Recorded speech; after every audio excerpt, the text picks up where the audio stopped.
Bonjour à tous, c'est Karine de Carnet de Jeux et on se retrouve pour une partie de Gloomhaven Button Unbox, qui est du coup le dernier jeu Gloomhaven, qui est la version miniaturisée, uniquement solo de cette licence. Alors pour cette partie, j'ai choisi le scénario 2, le scénario 1 étant vraiment une sorte de tutoriel. Je trouve qu'il manque quelques petites choses qui peuvent vous intéresser.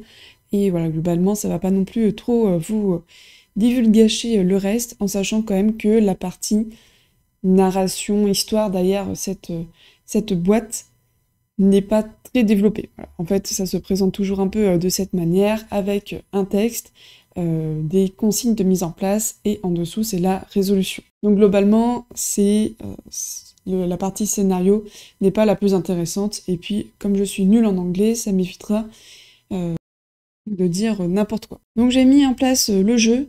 Alors, il y a plusieurs informations à savoir. Déjà, du coup, là, c'est un scénario de niveau 1, mais il existe des scénarios avec des niveaux plus élevés. En fait, plus vous allez avancer dans le jeu, et plus vous allez avoir des aides par rapport à des ennemis qui vont être de plus en plus compliqués. Nous avons notre personnage, donc j'en ai pris un parmi les 6 qui sont disponibles dans le jeu. Chaque personnage dispose de sa petite figurine qu'on voit ici. On a également notre deck de départ qui est seulement constitué de 4 cartes qui sont recto verso, et au cours de notre aventure nous allons pouvoir les améliorer. Alors globalement en fait ce sont les mêmes cartes avec une amélioration, donc le choix est assez rapide. On n'a pas besoin d'une grande expertise là-dessus. Nous avons du coup nos points de vie qui sont indiqués sur notre carte. Donc, comme on est au niveau 1, on a 12 points de vie qui sont représentés sur ce compteur de points de vie. Et nous avons ici le modificateur de nos attaques. Alors si vous êtes familier avec Gloomhaven, ça va vous parler. Autrement, peut-être que c'est une nouveauté pour vous. En fait, lorsqu'on va attaquer, on va avoir notre carte qui nous dit par exemple ici 3 dégâts au corps à corps. Nous allons lancer le dé, et quand on va, là par exemple, du coup c'est le rond sur notre modificateur d'attaque c'est 0. Quand on aura fait notre attaque, on va changer de ligne, et vous voyez, si on fait un jet négatif, on va avoir des pénalités, -1 d'attaque, l'annulation complète de l'attaque, ici on a -2, le 0 est tout à 0 sur cette carte-là, et on va avoir, quand on va avoir de l'avantage, enfin c'est pas vraiment l'avantage, mais on va avoir le plus sur le dé, on va avoir des bonus, donc +1 d'attaque, +2 d'attaque, 2 fois notre attaque, ce qui est très très fort. Quand on tombe dessus, on est très content. Également, en fonction du niveau du scénario, on va avoir des cartes modificateurs qui vont s'ajouter. Donc là, nous avons la carte 2 avec des symboles qui vont venir modifier notre attaque. Alors je vais pas entrer dans les détails pour les éléments, il me semble que ça s'appelle comme ça. En fait, on a une carte de référence qui est bien faite, recto verso, avec les différentes icônes. Je crois qu'il en manque quelques-unes, mais vous avez 90-95% des icônes dessus. Un point que je n'ai pas précisé, c'est un jeu qui est actuellement que en anglais, et il n'y a pas eu d'annonce pour avoir une version en français. Il faut savoir tout de même que globalement il y a peu de texte, ou que c'est assez facile à comprendre, à l'exception des scénarios d'ambiance, du texte d'ambiance, qui sont sur les cartes, mais qui sont vraiment secondaires. Et a priori, alors j'ai pas vérifié pour cette vidéo, mais a priori il y a des textes en français, enfin qui sont traduits en français, sur Board Game Geek. Donc n'hésitez pas à regarder si cela peut vous aider. Donc je vous ai montré pour un des personnages, mais vous voyez que chaque personnage va avoir son lot de cartes et d'améliorations de cartes, ainsi que des modifications sur les cartes. Au niveau des ennemis, on va retrouver un peu la même chose. Donc on a leur modificateur d'attaque qui va fonctionner de la même manière. À chaque fois qu'ils vont faire une attaque, on va déplacer le dé. Et donc là c'est le mode standard qui est par défaut, mais vous pouvez avoir un mode très facile, difficile et très difficile. En toute honnêteté, je trouve déjà que le mode normal a son lot de challenge. Donc on va avoir un grand nombre d'ennemis avec des cartes qui sont recto verso. Je les passe rapidement pour pas trop vous en montrer. Et donc chaque fiche va être représentée de la même manière, le nombre de points de vie que l'ennemi a, s'il a des bonus et s'ils sont permanents ou par exemple lors d'une attaque. Voilà, ça sera affiché en bas. Il Vous retrouvez les mêmes symboles ici que sur les modificateurs d'attaque, donc si on lance le dé et qu'on a un plus, on va par exemple le mettre ici. Ça va nous indiquer l'initiative, donc quand est-ce que le personnage va jouer.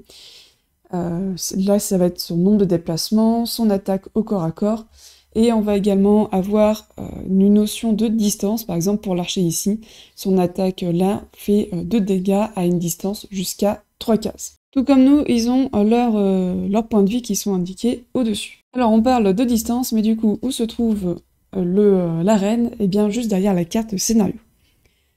Sur la carte scénario, on va avoir notre emplacement de départ qui est signalé par la flèche ici dans le carré. On va également voir qu'il y a différentes zones, donc les zones vertes sont des zones non franchissables, à moins d'avoir le saut, enfin une carte qui nous permet de passer au-dessus des limites physiques. On va avoir des zones de pièges, où ici on va avoir un dégât qui passe outre les potentielles armures des ennemis. Et également un effet ici qui va l'immobiliser pendant un tour. On voit l'emplacement de chaque personnage, donc ici nous avons le bandit en vert, donc je lui ai mis, je lui ai mis également son compteur de points ici, numéro 1. Nous avons les archers en 2 et 3 ici, du coup qui sont représentés par leur cube. L'avantage de vous montrer le scénario 2, c'est la possibilité de vous montrer du coup les cartes objets, donc en fait vous voyez ici le scénario 1, on part du principe du coup, dans le cadre de cette vidéo, on l'a terminé, on a vaincu, on récupère en fait la carte qui nous donne en haut et en bas des objets. Ces objets-là, on peut en choisir, alors soit deux d'une main, vous avez également par exemple celui-ci, des cartes où vous avez 2 points qui sont affichés, donc ça vous pouvez en avoir un seul. Par contre, vous pouvez très bien avoir 2 cartes avec une seule main. Vous allez également pouvoir transporter des objets. Ces objets, vous allez pouvoir en avoir la moitié de votre niveau, arrondi au supérieur. Donc là, nous sommes niveau 1, donc nous pouvons avoir une carte. Quand on sera niveau 2, on pourra toujours avoir qu'une seule carte. Par contre, au niveau 3, on pourra en avoir 2, en plus de la carte d'arme au point. Donc pour ce scénario, déjà, je vais choisir celui qui permet d'ajouter du poison lors de mon attaque de mêlée. Et dans les objets, je vais prendre le modificateur d'attaque qui permet, lorsque l'ennemi va faire un plus, de le transformer en 0. Ça peut être très fort, surtout s'il tombe sur un x2. Donc ça qui me reste, je la mets de côté pour me servir pour un prochain scénario. Et on va pouvoir commencer notre partie. Donc je prends mes cartes et je vais sélectionner celles avec lesquelles je vais jouer. Donc là, ce qui m'intéresse, ça va être... On va essayer d'avoir un archer.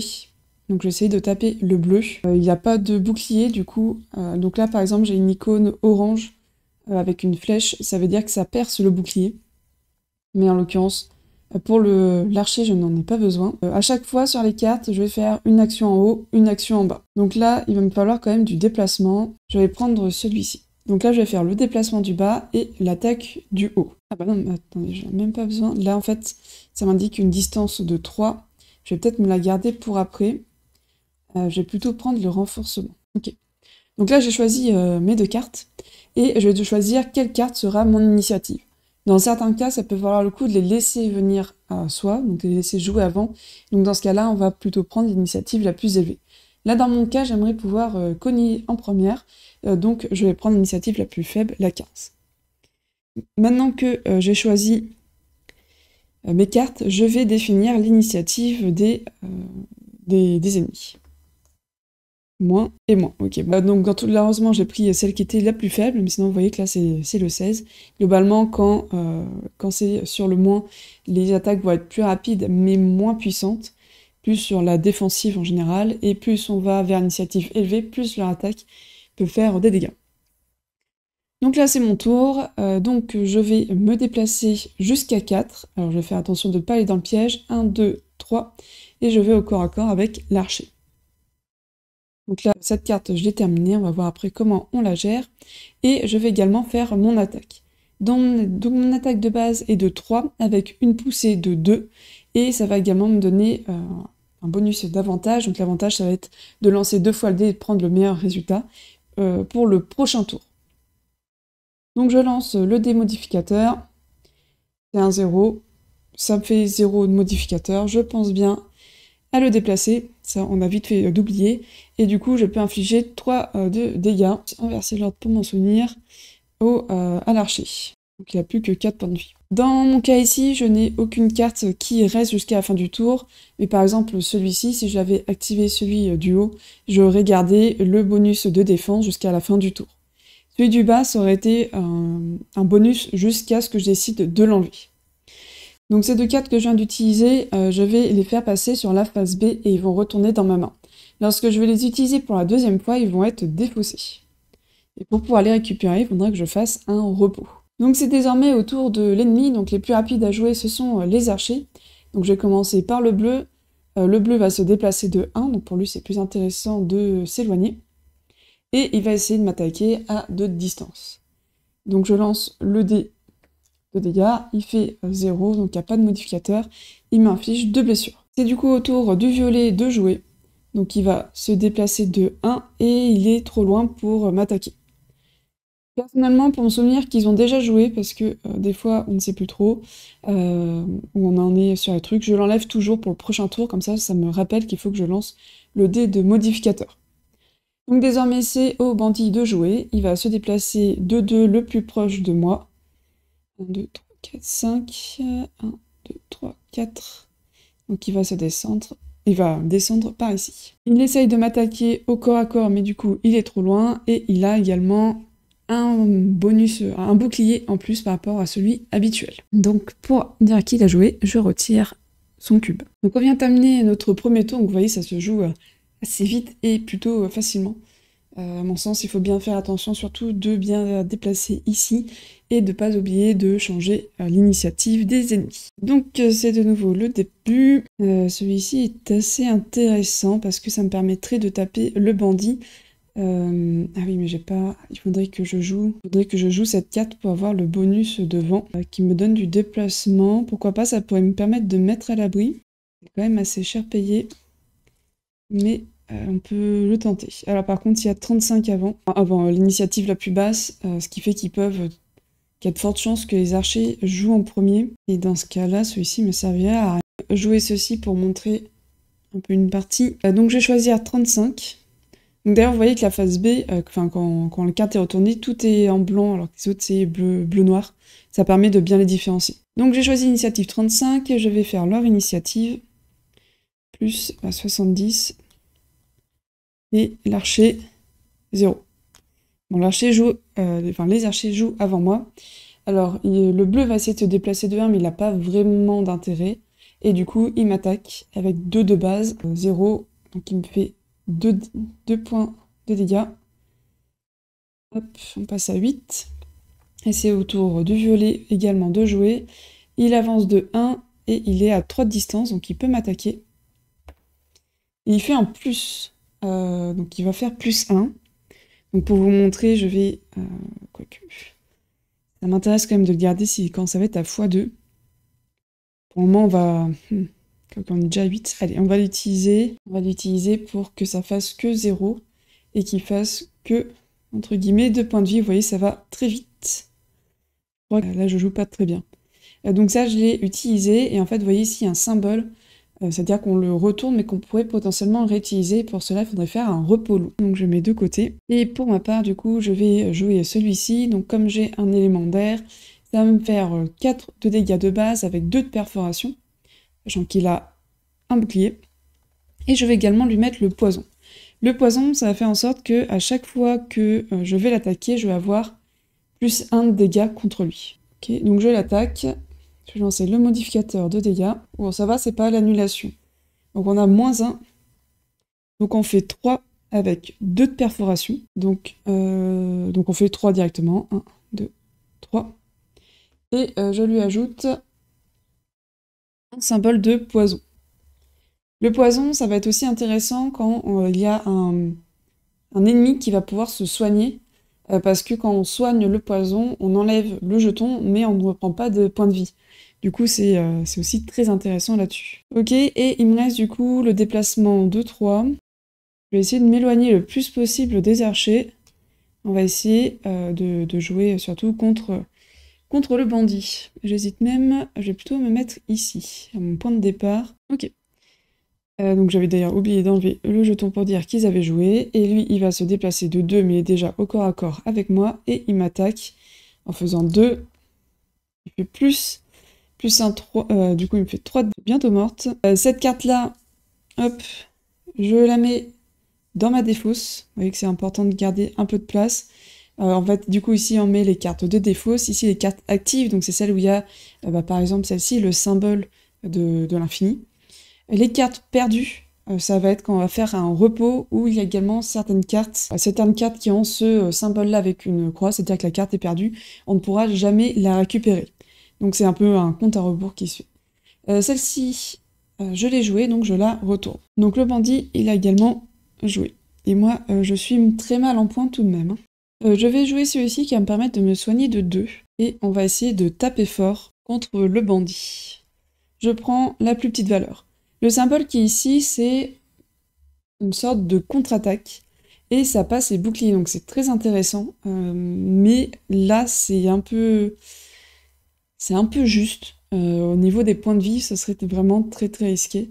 Donc je préfère me soigner pour éviter de mourir. Alors ça, je vais juste les rassembler un peu. Je précise qu'à chaque fois, je dis ce que je vais faire parce que c'est ma stratégie, mais en fait, rien ne vous empêche, une fois que les initiatives sont choisies, de changer votre combinaison. Donc je prends l'initiative 18 et je vais faire leur initiative à eux, 0,50 et 31. Donc je joue en première. Je vais déjà du coup me soigner de 2, je vais passer à 5 points de vie, et je vais tenter de faire 4 de dégâts, en espérant pas faire moins, parce qu'en plus là j'ai aucune carte pour m'aider si je fais moins. C'est assez risqué. Du coup je m'étais porté malheur. Donc par contre ça fait 0, mais au moins c'est pas loupé. Donc je lui fais 4 dégâts, plus 1 parce qu'il a le poison, et moins 1 parce qu'il a le bouclier. Donc je lui fais 4, il meurt pas malheureusement. Après voilà, c'est quand on va avancer un peu plus dans les scénarios, on va avoir des cartes objets qui vont nous permettre d'ajouter de l'attaque, etc. Donc tout ça après ça se calcule pour essayer de le tuer plus facilement. Le début, l'avantage des premiers scénarios, c'est qu'ils sont assez simples à gérer parce qu'il n'y a pas beaucoup d'effets. Et là, par exemple, il n'y a pas de symbiose entre les deux, ils vont pas céder. Par contre, du coup, au niveau des cartes et des possibilités qu'on a, on est beaucoup plus restreint. Donc les archers, ils vont jouer, ils vont se rapprocher. Alors, je vais commencer par le bleu. 3, il peut me combattre. Il fait 0, il me fait quand même encore 2 de dégâts. Je pense que je vais mourir à ce tour-ci. Tac. Le violet. Alors le violet, là, il est bloqué. Il se déplace de 1, mais je suis toujours à portée de 3. Les zones infranchissables ne sont pas gênées par les attaques à distance, ce qui est du coup très très fort. Il fait -2, ce qui me va très bien, parce que du coup, il ne me touche pas. Mais je suis quand même en très grande difficulté. Donc là, en plus, mes cartes, je les perds. Et il ne me reste plus qu'une carte, donc je suis obligée de faire un repos. Donc on peut faire soit un repos long, mais du coup on perd notre tour, qui est très risqué quand même. On gagne 2 points de vie, on récupère nos cartes ici. J'ai jamais fait de repos long, parce que j'ai l'impression quand même que c'est juste. Et je pense que dans tous les cas, je risque de mourir ce tour-ci, même avec 5 points de vie. Du coup, je vais faire un repos court, donc je récupère toutes mes cartes. Alors par exemple, là, j'ai pas non plus très bien joué, parce que du coup, j'ai pas utilisé la phase A de ma carte ici. Donc j'aurais pu faire potentiellement un tour de plus. Ok. Donc là, je mélange mes cartes, et je vais devoir retirer une au hasard. Bon, en général, je prends la deuxième. Ah, c'est dommage s'il y en a une que j'aime beaucoup. Donc je la perds, je la mets ici.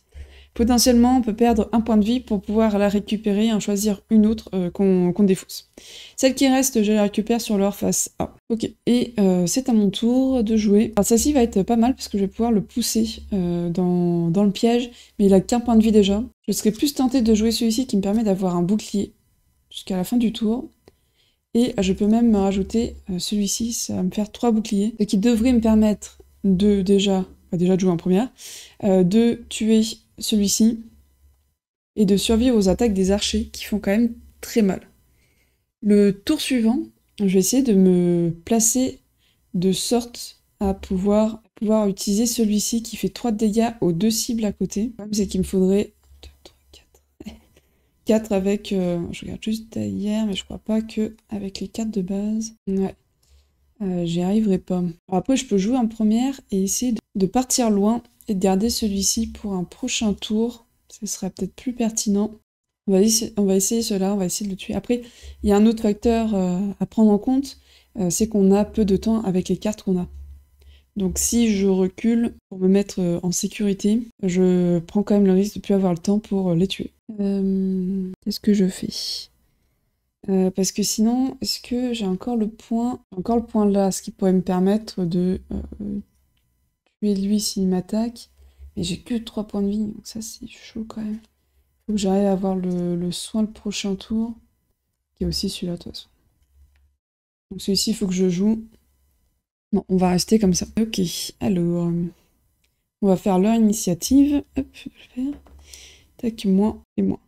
Bon, je joue quand même avant eux, mais ils vont jouer rapidement. Après, là, si je me déplace ici, mais bon. Parce que lui, il a que 4, et l'autre, il a 1. Si je me déplace... Ah oui, non, mais ils sont pas adjacents, ça marche pas en dessous. C'est un autre pouvoir qui permet d'avoir les 3 ici. Ok, bah non, je vais rester sur ce que j'avais dit. Donc je vais taper le 0, mais de toute façon, il me fallait un seul point pour pouvoir le tuer. Donc lui, il est retiré du jeu. De mon côté, cette carte, du coup, est active. J'ai un bouclier. Et eux, ils font 2. Normalement, ils devraient pas me tuer.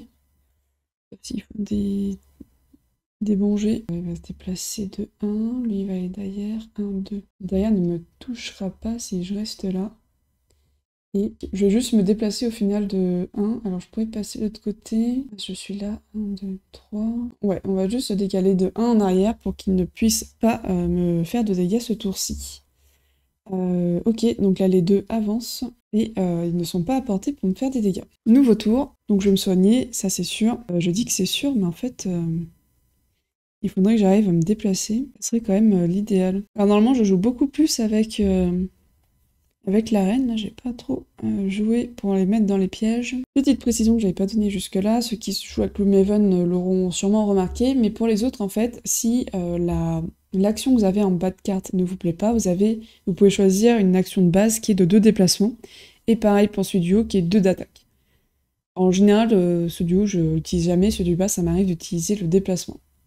Parce que sinon, là, dans tous les cas, je suis un peu embêtée. Je pense que je vais prendre plutôt le bouclier qui est ici, et je vais prendre la défense. Enfin, la défense, la contre-attaque. Je pense que ça peut être intéressant de faire comme ceci. Je vais essayer de jouer en première tant qu'à faire. 18, et eux, c'est 16. Alors là, j'ai pas eu trop de chance parce que ils vont jouer avant moi, et du coup, je peux pas activer mes cartes. Donc là, ça va faire mal par contre. Hein. Lui, il se déplace. Il peut m'attaquer. Il fait plus 1. Donc il me fait 3 de dégâts. Et je n'ai pas de bouclier possible. Du coup, eh ben, il me tue. Et c'est une fin de partie assez désastreuse pour moi. J'ai vraiment pas bien joué parce que là, il me restait vraiment encore deux ennemis. Hein. Bon, il y en a un moitié de sa vie et l'autre à sa vie complète. Mais bon, c'est pas terrible comme partie. Je peux vous assurer qu'on peut faire mieux. Et heureusement d'ailleurs. Mais voilà, globalement, c'est quand même un jeu assez tendu. Parce que vous voyez, même au niveau des cartes, là, une fois que j'ai utilisé cela, je vais être obligée, vu qu'il me reste qu'une phase B, de jouer 2 cartes. Et après, je suis obligée d'en défausser une, il me restera que 2 tours. Donc là, il me reste que 3 tours maximum pour pouvoir réussir à vaincre les 2. Ça peut se faire, là encore, ça pouvait encore se faire. Mais j'ai pas très bien joué sur mes points de vie, j'ai pas été assez vigilante pour me protéger. Et du coup, bah, j'ai lamentablement perdu. D'habitude, je joue aussi beaucoup plus avec les pièges, surtout pour ceux qui ont des... Vous ne voyez plus. Voilà, des armures, parce que du coup ça leur fait un dégât direct, c'est pas paré par les armures, et vous allez avoir certains ennemis qui vont être sacrément en stuff, donc il faudra... C'est très important de jouer avec le terrain. J'espère que cette partie vous a plu. Bon, bah, malgré ma défaite, ça m'a quand même permis de vous montrer plusieurs situations, ce qu'on pouvait faire avec les cartes, avec les objets, avec les éléments qui peuvent booster. Vous avez vu également la gestion des ennemis et comment on joue avec ce type de plateau. Je trouve que c'est quand même assez bien fichu globalement, ça marche bien, il n'y a pas trop de décalage. Alors par contre, moi, le jeu était un peu bombé, et je pense que ça va être le cas de tous les jeux. Et du coup, c'est pas, ça glisse parfois un peu. Je vais pas aller plus loin dans la conclusion parce que je vais faire une vidéo avis qui va être beaucoup plus complète et réfléchie que ce que je pourrais dire là à chaud. Si c'est un jeu qui peut vous intéresser et vous souhaitez nous soutenir, je vous mets dans la description un lien affilié vers Ludum. Voilà, ça ne vous coûte rien de plus. Et nous, ça nous permet d'avoir un petit pourcentage pour pouvoir acheter d'autres jeux. Merci beaucoup d'avoir regardé la vidéo et de nous soutenir de manière générale. Et je vous dis à très bientôt dans une prochaine vidéo. En attendant, amusez-vous bien.